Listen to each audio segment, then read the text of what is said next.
बिस्मिल्लाहिर्रहमानिर्रहीम वस्सलातु वस्सलाम अला रसूलिहिल करीम अम्मा बाद अस्सलामु अलैकुम वरहमतुल्लाहि वबरकातुहू। तो कुछ ही देर पहले यानी आज ही मैंने सिहाब चित्तूर जो हज के लिए जा रहा है केरला से, तो उन साहब के मैंने कुछ वीडियोस जो है ना अपने फेसबुक आईडी पे अर्थात फेसबुक प्रोफाइल पे मैंने वहाँ पर लगाए हुए थे। तो वो उसमें डांस कर रहे थे, किसी किसी वीडियोस में वो गाना गा रहे थे। तो बहुत सारे जो व्यूअर्स थे उन्होंने मुझे ये कमेंट किया कि आप उनकी पिछली ज़िंदगी के जो जो हालात हो चुके हैं उस पर आप क्यों कमेंट करके उसको बदनाम करने की कोशिश कर रहे हो। तो मैं उनको बता देता हूँ कि जो जो वीडियोस मैंने लगाए थे, जो जो वीडियो आप जो वहाँ पर देखे थे, डांस वाला वीडियो, ठीक है, जो वहाँ पर आपने देखा था कि वो गाना गा रहे हैं, ठीक है, इसी तरीके से बहुत सारे ऐसे वीडियोस जो हैं मैंने वहाँ पर दो तीन वीडियो डाले थे। तो वो वीडियो मैंने कहाँ से लाया था? वो वीडियो मैंने उनके चैनल, ऑफिशियल चैनल से लाया था, जो कि सिहाब चित्तूर ऑफिशियल नाम से यूट्यूब पर अवेलेबल है। उसमें 1 मिलियन से भी ज़्यादा सब्सक्राइबर अभी भी उसमें है। इसमें 1 मिलियन सब्सक्राइबर पहले से नहीं थे।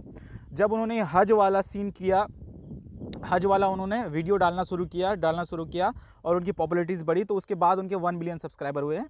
उससे पहले उनके कम सब्सक्राइबर थे, बहुत ज़्यादा कम सब्सक्राइबर थे आज के कंपैरिजन में। तो मैं ये बता रहा हूँ कि कोई सोचे कि बहुत पहले से उनका 1 मिलियन सब्सक्राइबर था ना, ऐसा नहीं था। तो उन्होंने क्या किया, देखिए वो हर वीडियो डाल रहे हैं, अपना अपडेट दे रहे हैं कि वो कहाँ पर पहुँचे, क्या कर रहे हैं, किस तरह कर रहे हैं, 4-5 लोगों को लेके वीडियो बना रहे हैं, ठीक है, इस तरह का वो एक्टिविटी कर रहे हैं, ठीक है। हो सकता है उनकी नीयत बहुत अच्छी नीयत हो और उन्होंने अच्छा, लोगों ने मुझे कहा कि आप पहले पिछली वीडियोस क्यों वहाँ पर अपलोड कर रहे हो, जो उन्होंने कर लिया। देखिए उनके ऑफिशियल चैनल पर मौजूद है और वो ऑफिशियल चैनल उनका डेड नहीं हुआ है, यानी ये नहीं है कि वो ऑफिशियल चैनल को भूल गए हैं, वो चला नहीं रहे हैं, उसको प्रॉपर चला रहे हैं, पूरे थंबनेल के साथ वहाँ पर वीडियो डाला जा रहा है।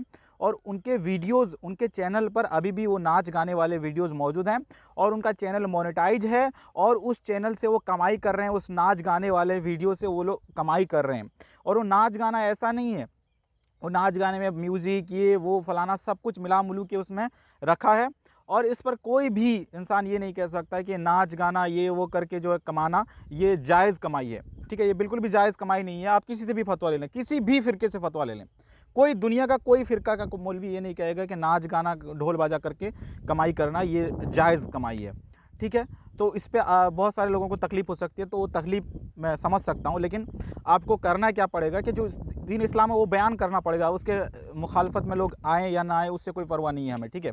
अल्लाह और रसूल सल्लल्लाहु अलैहि वसल्लम की बात जो है हमें लोगों तक पहुँचानी पड़ेगी, ठीक है। तो वो अपने म्यूज़िक वीडियोज़ को अभी भी वहाँ पर अवेलेबल है, उनका एक सेक्शन है प्लेलिस्ट करके, वहाँ पर वो अपना जितना भी गाना गाए हैं वो सब अवेलेबल है। वो मोनेटाइज़ वीडियो हैं और मोनेटाइज़ वीडियो से वो अपना कमाई कर रहे हैं, ठीक है। तो बात ये रही, अगर उन्होंने तौबा कर लिया होता तो पहले उनके लिए ज़रूरी था कि वो ये सब चीज़ वो जो उन्होंने करा है उसको बंद करते। बंद करने में 2 मिनट लगता है।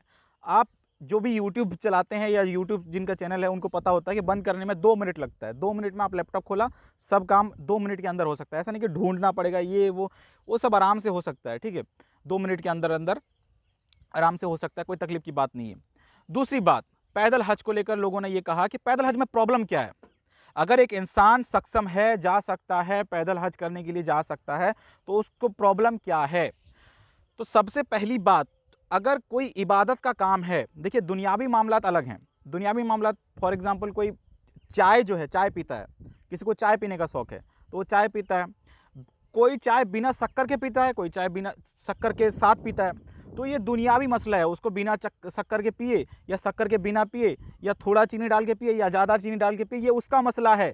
लेकिन जब मसला दीन का आ जाता है, जब मसला नमाज का आ जाता है, जब मसला रोज़े का आ जाता है, जब मसला ज़कात का आ जाता है, जब मसला हज बैतुल्लाह का आ जाता है, तब वही काम किया जाएगा जो अल्लाह और उसके रसूल ने फरमाया, और अपने जहन से कोई भी काम नहीं किया जाएगा। इसको समझाने के लिए मैं आपको बता दे रहा हूं कि एक शख्स वो नमाज पढ़ेगा, फज्र की 2 रकात फ़र्ज, 2 रकात उसके पहले सुन्नत मुअक्किदा पढ़ेगा, ठीक है। अगर वो ये कहे कि नहीं मेरे अंदर बहुत जान है, मैं नौजवान हूं, तो मैं 40 रकात नमाज पढ़ूंगा फज्र की, क्या उसकी नमाज कबूल होगी? उसकी नमाज बिल्कुल भी कबूल नहीं होगी, ठीक है। अगर वो 2 रकात से 1 रकात ज़्यादा भी नमाज पढ़ ले फ़र्ज़ की, तो उसकी रकात कबूल नहीं होगी, क्योंकि उसने अपनी मनमर्जी की, जो रसूलुल्लाह सल्लल्लाहु अलैहि वसल्लम ने जो बताया था उसके मुताबिक उसने काम नहीं किया। इसी तरीके से रमज़ान के 30 रोज़े हैं। अगर कोई दिमाग में आ गया कि भाई मैं 30 क्या, मैं तो 60 रोज़े रख लूँगा, मैं तो पूरे साल के रोज़े रख लूँगा, और वो पूरे साल के रोज़े रखने लगे, तो क्या ये दुरुस्त होगा? ये बिल्कुल भी दुरुस्त नहीं होगा। तो इसी तरीके से जो इबादत का मसला है, जैसे नमाज हो गया, हज हो गया और दीगर इबादत हैं, तो उन इबादत के मसले में मनमानी नहीं की जाएगी, उसमें वही किया जाएगा जिसका हुक्म है। अब देखिए एक चीज़, उज़्र, उज़्र को समझ लीजिए। उज़्र क्या होता है? देखिए एक आदमी का एक पैर टूटा हुआ है, एक पैर टूटा हुआ है या फिर एक हाथ टूटा हुआ है। अगर उसका एक पैर या एक हाथ टूटा हुआ है तो वैसे ही वो नमाज पढ़ेगा, वैसे ही वो नमाज पढ़ेगा, क्योंकि उसके पास उज़्र है। नमाज में खड़ा होना, क़याम, ये ज़रूरी है, खड़ा होना ज़रूरी है। लेकिन अगर उसके पास उज़्र है तो उस उज़्र के लिए वो ना खड़ा हो तो कोई प्रॉब्लम नहीं है, ठीक है। लेकिन अगर कोई सीधा साधा आदमी ये बोले कि नहीं देखो मैं बहुत ही नौजवान हूँ, मेरे पास तंदुरुस्ती है, मैं क्या करूँगा ना, मैं एक पैर खड़ा करके नमाज पढ़ूंगा, अपने आप को तकलीफ दूंगा, ठीक है। वो क्या बोलेगा कि मैं एक पैर खड़ा करके नमाज पढ़ूंगा, अपने आप को तकलीफ दूंगा। तो पूछा जाए कि भाई क्यों एक पैर खड़ा करके, तो तुमको क्या प्रॉब्लम है, तुम क्यों, मैं अगर खड़ा हो रहा हूँ एक पैर पर, तुमको क्या प्रॉब्लम है? हमको प्रॉब्लम यह है कि जो रसूलुल्लाह सल्लल्लाहु अलैहि वसल्लम ने बताया वो करो, अपने मन मर्जी का मत करो। जो रसूलुल्लाह सल्लल्लाहु अलैहि वसल्लम ने जिस तरह का नमाज का तरीका बताया है उस तरह से नमाज पढ़ो। एक पैर हटा के नमाज पढ़े, या कोई बोलेगा कि नहीं मेरा, हाँ मैं ऐसे करके नमाज पढ़ूंगा, नमाज होगा क्या? नमाज वैसे होगा जैसे रसूलुल्लाह सल्लल्लाहु अलैहि वसल्लम ने फरमाया होगा, उससे अगर कोई भी मनमानी करेगा वैसे नमाज नहीं होगा। तो इसी तरीके से हज का जो मसला है, हज में नबी सल्लल्लाहु अलैहि वसल्लम ने सवारी पे हज किया है। नबी सल्लल्लाहु अलैहि वसल्लम ने जो लोग चल के हज करना जा रहे थे उनको उन्होंने मना किया कि आप अपने आप पर जुल्म मत कीजिए। आप, अल्लाह ताला किसी के ऊपर जुल्म नहीं करता है कि वो उसको ये कहे कि चल के। तो तवाफ़ ज़ियारत के लिए हुजूर 10 को ही तशरीफ़ ले गए और आका सवारी पे तशरीफ़ ले गए, और आका सवारी पे तशरीफ़ ले गए, और वहाँ जाके हुजूर ने सवारी पे ही तवाफ़ फरमाया। सवारी पे तवाफ़ फरमाने की हिकमत उलमा ने यह बयान की है कि आका करीम अलैहिस्सलाम बल्कि इरशाद भी फरमाया कि मुझसे मनास्के हज सीख लो, तुम दोबारा मुझे देख नहीं पाओगे। और इस वाक़या के 81 दिन बाद हुजूर अलैहिस्सलाम का विसाल हो गया था। तो गोया अल्लाह के महबूब अलैहिस्सलातु वस्सलाम ने लोगों को सिखाने के लिए ऊँटनी पे सवार होकर के हज के मनासिक अदा किए, ताकि लोग इसको देख लें और हज का तरीका मुझसे सीख लें। तो यहाँ तवाफ भी हुजूर ने ऊँटनी पर बैठ करके किया, और फिर उसके बाद आका करीम ने मकाम इब्राहीम के पास ऊँटनी को बिठाया और आका करीम ने जाओ ना हज करने के लिए, तो सवारी लेने का हुक्म दिया है, ठीक है।